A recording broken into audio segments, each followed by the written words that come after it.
జనరల్గా social media గురించి ఎప్పుడు మాట్లాడినా కూడా రేవంత్ రెడ్డి పెట్టిన ప్రెస్ మీట్లలో దాదాపు అన్ని మాటలలో వస్తూనే ఉంటాయి. అంటే సోషల్ మీడియా ఏ రకంగా బ్లేమ్ చేస్తుంది, సోషల్ మీడియాని ఏ రకంగా కట్టడి చేయాలి, సోషల్ మీడియా గురించి పదే పదే పదే ప్రస్తావిస్తుంటాడు. కాకపోతే ఇప్పుడు సీన్ రివర్స్ అయింది. ఇప్పుడు సోషల్ మీడియా మరి అది కాంగ్రెస్ పార్టీ సోషల్ మీడియా అనాలో లేకపోతే ముఖ్యమంత్రి రేవంత్ రెడ్డి సోషల్ మీడియా అనగానే మామూలు కుప్పిగంతులు వేయట్లే, మామూలు చిల్లర మల్లర డ్యాన్సులు వేయట్లే. వాళ్ళ ఆపసోపాలు చూస్తుంటే అస్సలు ఇంకా అయిపోయింది. ఇక జూబ్లీ హిల్స్ బై ఎలక్షన్ తోటి ఇక అసలు కాంగ్రెస్ పార్టీకి అసలు ఎదురు లేదు బెదురు లేదు అన్నట్టుగా ఎంత ఏఐని వాడి ఎంత దిగజార్చి వీడియోలు చేస్తుంటే అవి మాత్రం కనబడతలేవా మీకు?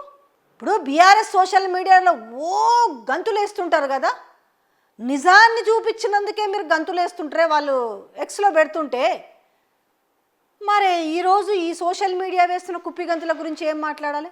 ఎంత చిల్లర మల్లర మాటలంటే ఒక కేటీఆర్ గురించి కావచ్చు, ఒక హరీష్ రావు గురించి కావచ్చు, వాళ్ళు మాజీ మంత్రులు గా రా, మరి అదే మీకు పెడితే ఎట్లుంటుంది?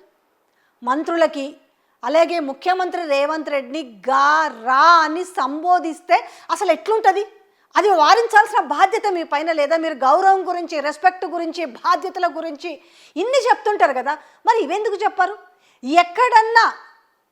ఎక్కడన్నా ఇండివిజువల్ సోషల్ మీడియా వాళ్ళు కావచ్చు, బీఆర్ఎస్ సోషల్ మీడియా కావచ్చు, రేవంత్ రెడ్డిని కానీ మంత్రుల్ని కానీ ఎక్కడన్నా అసభ్య పదజాలంతో మీరు చూపించగలుగుతారా పోస్టులు? కానీ ఈరోజు మరి ఎంతగా దిగజారిపోయారంటే జూబ్లీ హిల్స్ బై ఎలక్షన్ తర్వాత అసలు చిల్లర మల్లరగా పోస్టులు ఏఐ విజువల్స్ చేసి, అప్పుడు మీరు సెంట్రల్ యూనివర్సిటీ భూముల గురించి ఏఐ చేసిన చిందులు దక్కిరు, ఆ నిజమైన వాటిని ఏఐ అనుకున్నారు. కానీ ఈరోజు దిగజారి నిజంగా ఒక సభ్యత సంస్కారం మరిచి ఈరోజు సోషల్ మీడియాలో బిహేవ్ చేస్తుంటే ఒక్క మాట, మీరు ఈ విధంగా చేయొద్దు, రేపు మనము వాళ్ళ అధికారంలోకి వచ్చి మనం ప్రతిపక్షంలోకి వస్తే మన మీద కూడా ఇట్లనే పోస్టులు పెడతారా అయ్యా, మనము హుందాగా ఉంటే వాళ్ళు రేపు హుందాగా ఉంటారనే విషయాన్ని మీరు మర్చిపోయినారు రేవంత్ రెడ్డి గారు. మాజీ మంత్రులు కదా, కేసీఆర్ తెలంగాణ తొలి ముఖ్యమంత్రి, కేటీఆర్ మాజీ మంత్రి, హరీష్ రావు మాజీ మంత్రి, కానీ ఆ పోస్టులలో ఏంటి ఆ సంబోధించడాలు ఏంటి? మీకు కనబడతలేవా? కళ్ళు కనబడతలేవా? అవి చూసి ఎంజాయ్ చేస్తున్నారా? మళ్ళీ రేపు ఇలాగే ఉంటుందా? ఇంకా రెండు సంవత్సరాల పీరియడ్ తిరగేస్తే ఎట్లుంటుంది? అప్పుడు ఎట్లుంటుంది అంటే అప్పుడు కక్షలు తీర్చుకోవాలనా? వాళ్ళని సంబోధించారు కాబట్టి రేపు మిమ్మల్ని కూడా వాళ్ళు అట్లనే సంబోధిస్తే కనీసం మినిమం సంస్కారం అన్న నేర్పే విషయం కూడా మీరు మర్చిపోయారు. మినిమం ఇవాళ మీరు కారుకి ఇప్పుడు సునకానందం పొందుతున్నారు కదా, మీరు వారించక్కర్లేదా? ఇలా చేయకూడదు అనేసి ఒక ముఖ్యమంత్రిగా మీరు వారించొద్దా? రేపు అదే హస్తాన్ని అట్లా చేస్తే గౌరవం ఉంటుందా? ఈరోజు మీది కావచ్చు, కానీ రేపు ఎందుకు కంపేర్ చేస్తారు? ఏదైనా కూడా కొన్ని రోజులు వెలుగు, కొన్ని రోజు చీకటి అన్నట్టుగా మనము డేనే వెలుతురు చీకటి. అలాంటిది ఎప్పుడు మీరే అన్నారు పదవులు శాశ్వతం కాదు, అధికారం శాశ్వతం కాదు అన్నప్పుడు మరి అంత దిగజారి చిల్లర మల్లర చేష్టలు చేస్తుంటే ఎందుకు వారిస్తలేరు? ఘోరంగా అవి చూస్తుంటే నిజంగా ఎట్లా పెంచిరా తల్లిదండ్రులు సభ్యత సంస్కారం లేకుండా అనిపిస్తుంది ఆ పోస్టులు పెట్టే వాళ్ళని చూస్తుంటే. మినిమం ఏం సునకానందం అంటారు దాన్ని? మీకు శాశ్వతమా? ఇవాళ 23 నెలలు 24 నెలల్లోనే మీ మీద ఇంత వ్యతిరేకత వచ్చిందే, మరి రేపటి పరిస్థితి ఏంటి? ఇవాళ గుర్తుపెట్టుకోరా?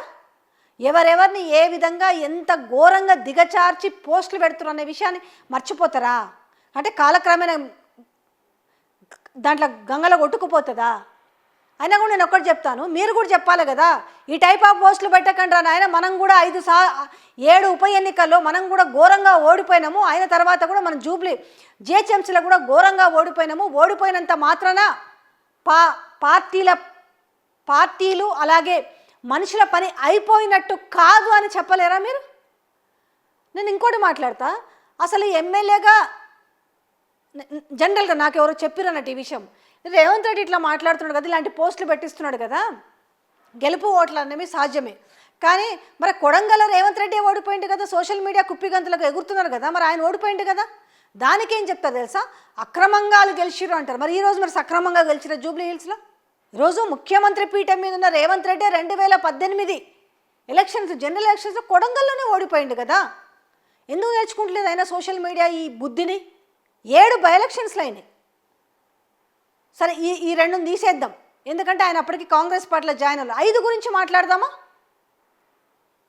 5 బై ఎలక్షన్స్లో ఎందుకు గెలవలేకపోయింది? మరి హుజూర్ నగర్ సిట్టింగ్ స్థానమే కదా, అయినప్పటికీ గెలవలేదు. ఆ రోజు శానంపూడి సైదిరెడ్డి గెలిచిండు భారీ మెజార్టీతో. ఆ తర్వాత ఆయన ఎక్కడున్నాడనేది పక్కన పెడదాం. ఇప్పుడు గెలుపు ఓటములు సహజమని నిజంగా మనస్ఫూర్తిగా మాట్లాడే వాళ్ళు ఆ సోషల్ మీడియాలో కళ్ళు దాగిన కోతుల్లాగా చిందులు వేస్తున్నారు. ఎన్ని రోజులు ఈ చిందులు? రేపు లోకల్ బాడీ ఎలక్షన్లు లేవా? ఏ ఎన్నికకు ఆ ఎన్నికకు సపరేటే. ఇది ఎవరికైనా వర్తిస్తుంది. Not even the Revanth Reddy social మీడియానా, కాంగ్రెస్ సోషల్ మీడియానా, రేపు ఎక్కడైనా విజయం సాధిస్తే బీఆర్ఎస్ సోషల్ మీడియా కూడా హుందాగానే బిహేవ్ చేయాలి. ఫస్ట్ థింగ్ ఈ సోషల్ మీడియాలో కించపరచడం మానేయండి. ఘోరంగా రాజకీయ పరంగా విమర్శలు చేయండి, కానీ వ్యక్తిగతంగా విమర్శలు చేయడం ఏంది అసలు?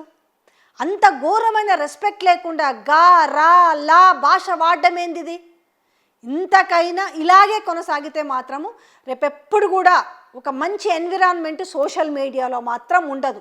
ఇది వారించాల్సిన బాధ్యత రేవంత్ రెడ్డి పైన ఉంటుంది. బీఆర్ఎస్ సోషల్ మీడియా మితిమీరితే కూడా వారించాల్సిన బాధ్యత బీఆర్ఎస్ పార్టీ పైన కూడా ఉంటుంది. కానీ ఇది కాకుండా మా టైం వచ్చింది కాబట్టి మేము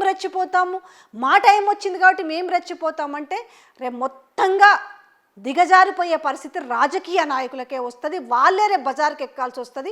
వాళ్ళ పరువులే రేపు రోడ్డు మీదకి ఎక్కే అవకాశం ఉంటుంది.